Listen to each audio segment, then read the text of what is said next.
Mullen Automotive has announced that it will effect a 1-for-100 reverse stock split of its common stock, which will become effective on June 2, 2025.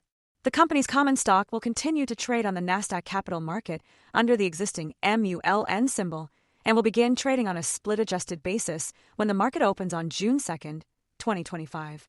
The reverse stock split is primarily intended to bring the company into compliance with the $1 minimum bid price requirement for maintaining its Nasdaq listing. The company's stockholders approved a proposal to authorize a reverse stock split at a special meeting held on May 21, 2025.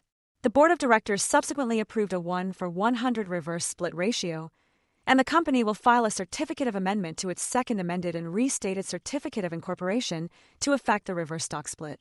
As a result of the reverse stock split, 100 current shares of the company's common stock will be automatically combined and converted into one issued and outstanding share of common stock. Proportional adjustments will also be made to outstanding equity awards, warrants, and convertible notes, as well as certain existing agreements.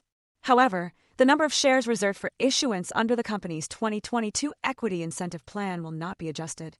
No fractional shares will be issued in connection with the reverse stock split, and all fractional shares will be rounded up to the nearest whole share. The reverse stock split will affect all stockholders uniformly and will not alter any stockholders' percentage interest in the company's equity other than as a result of the rounding of shares. Currently, there are approximately 80 million shares of common stock outstanding, which will be reduced to approximately 800,000 shares after the reverse stock split.